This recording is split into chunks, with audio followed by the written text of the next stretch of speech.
Women have the unique power of being able to look at the world's problems and discover solutions that transform lives and make the world a better place. Whenever possible, the welfare of women, whether they are students, faculty, or staff, has been at the forefront of Dr. Collins' career at UK. Previously with the Registrar's Office and the Graduate School, and currently with the College of Agriculture, Food and Environment, she has strived to elevate the status of women. This is exemplified through her work with the UK Women's Club, Scholarship Fellowship Committee, her activities with the Kentucky Girls STEM Collaborative, the Cafe Turner Leadership Academy, and her involvement with staff councils and focus on faculty advancement. Dr. Collins has mentored female faculty and staff members as well as students, encouraging them to excel in the academy and in the workplace. She is a founding committee member of Cafe's Intercultural Awareness Day programs, which in 2016 was themed Women in Cafe, Empowering Our Future, resulting in more than 20 female faculty, staff, and students being recognized as leaders in the college. It is my distinct pleasure to introduce to you Dr. Lisa Collins.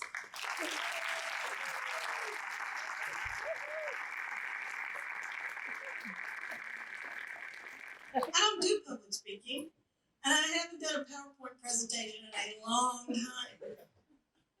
So what you're going to see today and what you're going to hear is going to be very plain and simple. When I hear the bio statement that was written about me last year and that Mia Farrell just read, I don't see that person. What I see is someone who walked in the door of the Gillis building for the first time in 1982, and from that day on, worked hard for the University of Kentucky.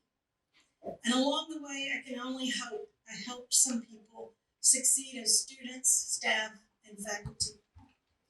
I want to thank my nominators from last year and the UK Women's Forum, as well as the women who worked to administer the Sarah Bennett Holmes Award and this annual luncheon. Having run various awards programs and putting on events for the university over the years, I do know how hard you have worked, how dedicated you are, and how important it is for you to keep doing what you're doing. Even though this probably isn't in your MJRs, you probably aren't receiving release time, and I'm seriously doubting if you're getting an overload. The organizers of this event are carrying this torch because they believe in what they're doing. They believe they can make a difference in the lives of students, staff, and faculty.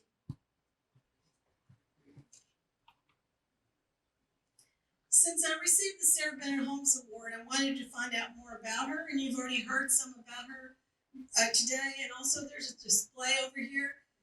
What impressed me about Sarah Bennett Holmes is she lost her husband in 1924. She was raising 4 young children. She goes to work. She goes to college. The same year she became the Assistant Dean of Women is the same year as the start of the Great Depression. But somehow she managed to do it all and commented later that having her UK jobs was what allowed her to keep her children with her, keep her family intact during the Depression. Sarah Bennett Holmes believed that all women benefit from a college education, and I know everyone in this room believes that as well. Moving on, in the fall of 1982, I drove up to the guardhouse at the main entrance to UK and told the officer I was there for a job interview in the Gillis building. He asked me what kind of job, and when I replied, he told me to return to Limestone, turn right on Euclid, it was then named Euclid, find Memorial Coliseum, park, walk south past the Student Center, up the hill to Gillis, which was right in front of me.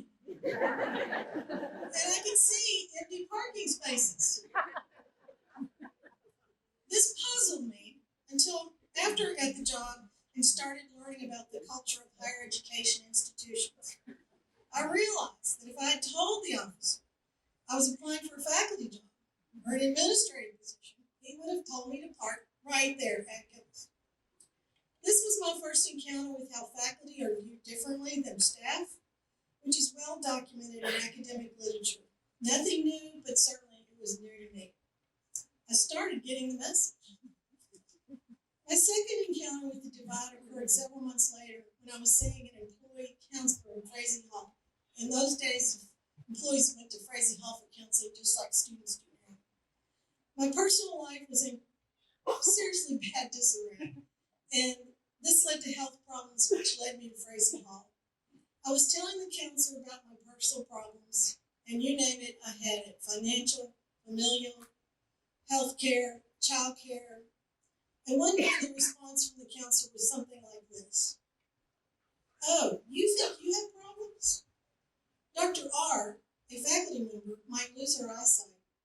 And if she does, oh my gosh, if that happens, she won't be able to continue her research. That is somebody with a problem." I got the message. Because it was extremely difficult to keep my little family going on weekly pay of somewhere in the range of $140 a week, in addition to my full-time job in Gillis, I found a part-time job tutoring students. It was a perfect situation for me because I could work with the students evenings and weekends. I don't remember how much the tutoring job paid, but it added somewhere in the neighborhood of $20 to $30 to my biweekly paycheck, which was making a huge difference to me. But my tutoring job didn't last long. I got a phone call from the service telling me I had to quit because the UK payroll system couldn't handle an hourly worker having an additional part-time job. They told me if I were being paid as a salary employee instead of hourly, I could have kept the work. I got the message. Moving on a few years later, I received my first promotion at UK, and Ann Pfister became my supervisor. I went from a position as an editorial assistant, very non-public position, to student services, very public, and it was from Ann that I learned the meaning of service. We all learned from Ann. We watched how she interacted with students, faculty, and staff. We took note of the way she delivered information. We emulated her writing style, her organizational abilities, her dedication, her poise, and her grace. Every single day, Ann came to work on top of her game. No obstacle, no problem veered her off her path. And I assure you, she dealt with some very tough situations. Ann is here with us today. Ann, please forgive me for this.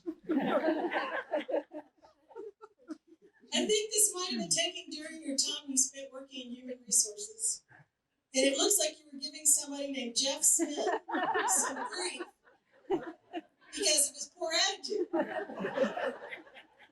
But you can see here, customer service is the first bullet, and that's what Ann believed in. I had good bosses before Ann, and I've had good bosses after Ann. But I think I was fortunate to have had Ann Pfister as a boss during my UK formative years. Ann taught me about possibilities and growth, and if there's such a thing as strategically planning a UK life, that's what I tried to do. In 1986, when I started taking classes, there was no employee education program. I have not been able to figure out exactly when AEP started, but I can remember feeling like a huge weight had been lifted off my shoulders, knowing sometime around 1990 that tuition was no longer going to be a problem. As everyone here knows all too well, there are other costs associated with attending classes, and I want to commend the UK Women's Forum for giving employees the opportunity to earn an Educational Assistance Award. Check it out. If you're in need of this funding, please be sure you apply for this. I've been so fortunate to have had the amazing opportunities and promotions that I've had since 1982, and I attribute these directly to having added the master's degree and the doctorate degree to my credentials. It was never an easy thing to do. There were lots of times I wanted to quit. I took nearly all my classes at night, and it would take me many years to finish one degree. After finishing the doctoral coursework, it took me another 3 years of evenings, weekends, vacations, and holidays to finish the research and the dissertation. In my case, without the employee education program, it is very unlikely that I would have been able to add those 2 degrees.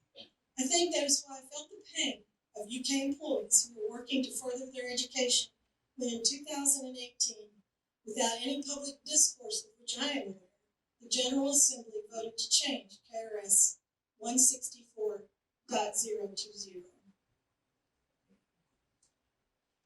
While the public school teachers and others were being blindsided by what has become known as the sewer bill, there was House Bill 592 that affects university employees who are taking coursework. By the way, it looks like state government is still using a dot matrix printer.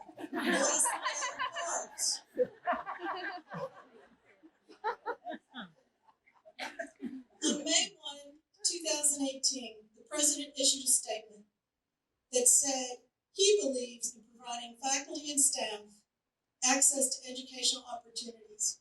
Despite KRS 164.020, his statement gave students currently enrolled in coursework at other state institutions 3 more years of EEP through the faculty and staff tuition waiver program at those institutions. And he also stated EEP for students enrolled in UK would remain intact. I thank President Capilouto for this important action, and I believe Sarah Bennett and Holmes would have approved.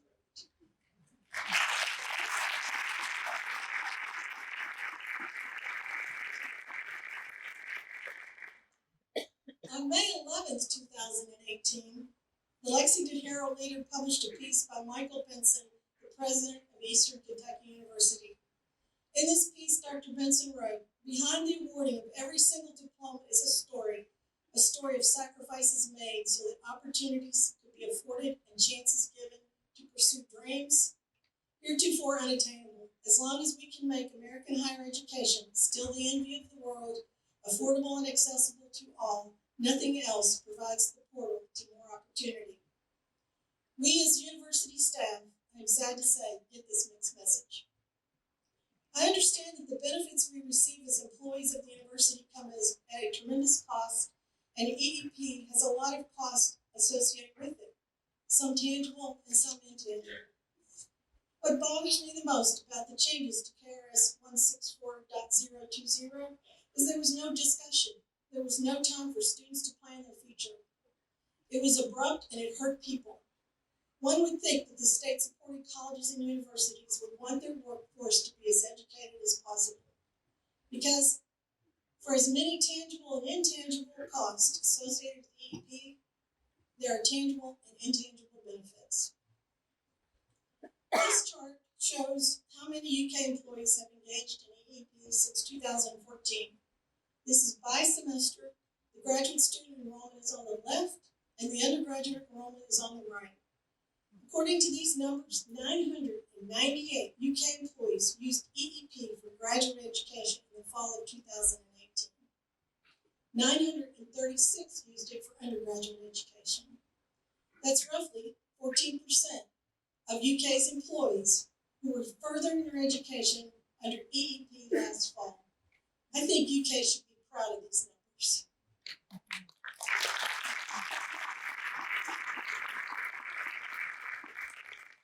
While UK has been keeping track of the number of employees furthering their education through EEP at least since fall 14, I was told that they don't have data on the number of degrees and the levels of degrees earned by employees through this important program. I also don't have figures by gender or by faculty and staff, and I certainly think if somebody has eaten their spinach, that this would be an interesting study to look at. We get the message. I believe in higher education and universities, and I believe in what faculty do. I believe in what staff do. But in this century, what they each do has sometimes melded and blended and overlapped. And this calls for a new way of thinking about the divide. A new way of thinking is critical to the future of funding sources. It's critical in the future because funding sources continue to shrink, with UK having a reported $200 million gap in funding through 2024. People, that's coming up pretty soon. Staff are here, and we have a lot to offer. Let us do it. Before I leave you today, I have 2 more stories, and I promise they're short. At one point in my career, I became aware, painfully so, of a salary and job rank inequity affecting me in the unit where I was working. I knew I needed to stand up for what I thought was right, or I wouldn't be able to live with myself. So I went to my boss, facts and figures in hand, to say how hurtful and unfair the situation was. Here's what he said to me.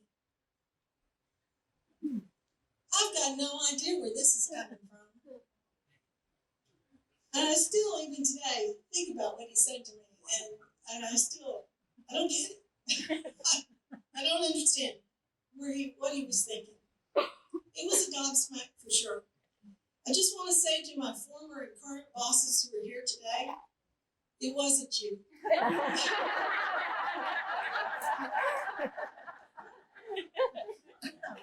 Here's one more story, and it speaks for itself.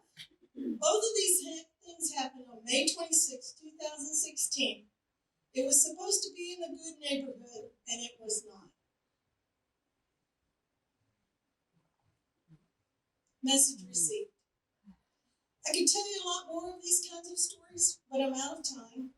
These stories illustrate the ironies we as staff members encounter in our work lives in this place that we believe in, that is so important to us, in which we have dedicated so much of our lives. In closing, here is my message to you. First, be engaged. I know you don't have time, but make time if you can to run for staff senate.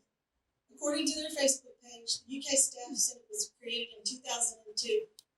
That means it took 137 years from the time the Agricultural and Mechanical College of Kentucky was founded in 1865 for staff to have a collective voice.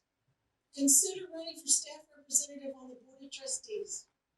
It took 133 years for a staff member to be allowed by state statute to be on the UK BOT.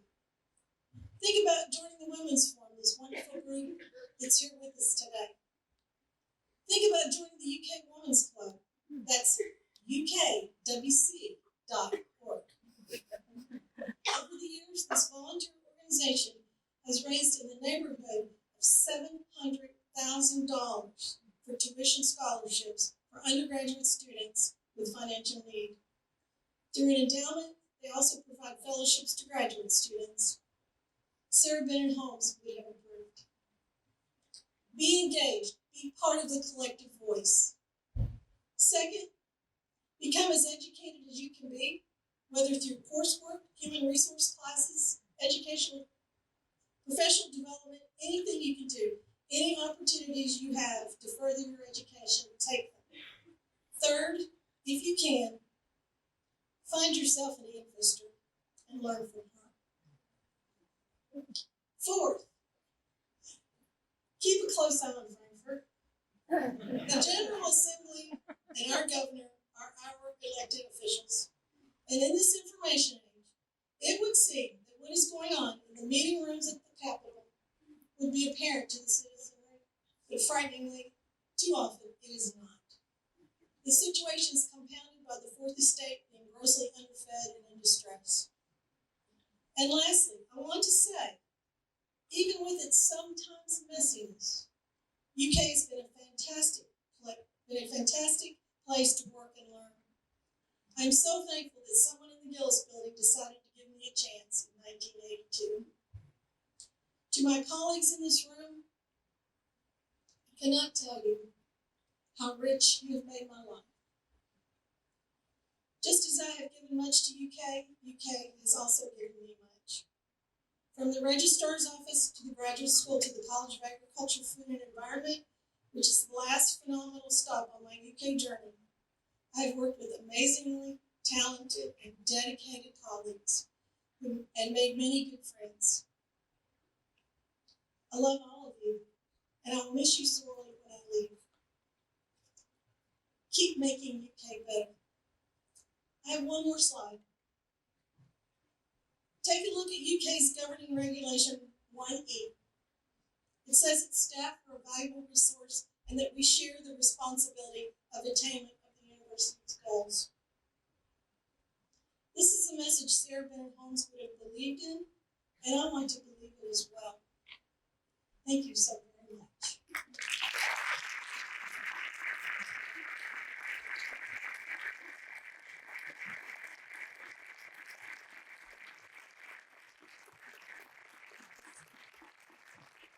Thank you, Dr. Collins. And on behalf of the UK Women's Forum, we would like to thank you for your powerful speech that you just gave us, and keep up the great work. And we will miss you